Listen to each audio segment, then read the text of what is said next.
Good afternoon, this is Gabriel Jackson, and welcome to BJC Mitzvah Day, number 103, part 1. A Mitzvah Day keeps your soul on its way. We are plowing through the mitzvahs.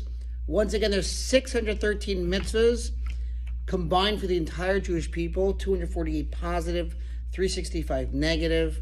Unfortunately, so many of them are not relevant today because we don't have the base of Mikdash, we don't live in Israel. So, and again, they're really communal mitzvahs for everyone, not for one particular person, but for everyone as a whole, the Kohanim, the Leviim, the Israelim, men, women, as we mentioned, living in Israel or not. And there you have it. Because we don't have a temple right now, so again, there's only 77 positive mitzvahs, about 190 something negative, especially if you live outside of Israel. So we really want all these mitzvahs back. But here we are, one of the new mitzvahs we're about to learn today. 103, part 1. The obligation to offer the incense. The obligation upon the Kohanim to offer the incense. Says the Pasuk, and this is in Parshas Tetzaveh, which is the second book of Shemos. Aaron shall burn the spice incense upon it, the golden altar. Every morning when he tends the lamps, he shall burn it. And when Aaron kindles the lamps in the afternoon, he shall burn it. Continual incense before Hashem for your generations. The Kohanim, the priests, are commanded to burn a portion of spice incense called Ketores twice each day on the golden altar. We say this in our kabbanos, in our offerings, in our prayer book, we say this. As it is stated in Exodus, Aaron shall burn the spice incense upon it, the golden altar, every morning. When he tends the lamps, he shall burn it. And when Aaron kindles the lamps in the afternoon, he shall burn it, etc. The Chinuch points out that there is another requirement associated with this mitzvah.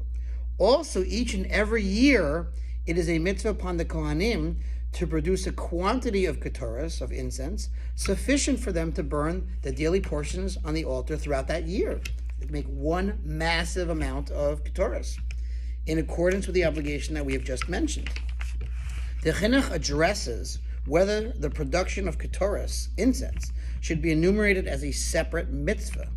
However, the production of the ketores and the mitzvah of burning that was performed with it daily are considered one mitzvah obligation in the count of the 613 mitzvahs, because the ultimate purpose of the mitzvah to produce the ketores is simply to burn it upon the golden altar.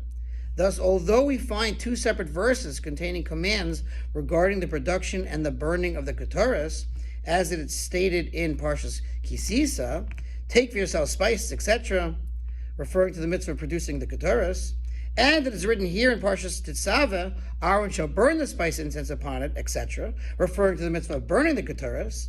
Nevertheless, says the author, the Chinuch, I have seen that the authorities who reckon the 613 mitzvahs are unanimous in that they count the entire matter of the ketores as only one mitzvah. There is no disagreement between them whatsoever regarding this point, even though sometimes we do have disagreements of is that included in the 613 or not. Okay, thanks for listening. We will continue this mitzvah, God willing, tomorrow. To sponsor each mitzvah, 36 100 for gold, and we do definitely appreciate your sponsorship. So if you are able to do $36, 100 for the gold, in honor of someone, in memory of someone, for a speedy healing for somebody, we would really appreciate that. Thank you so much. God bless, and we'll see you tomorrow.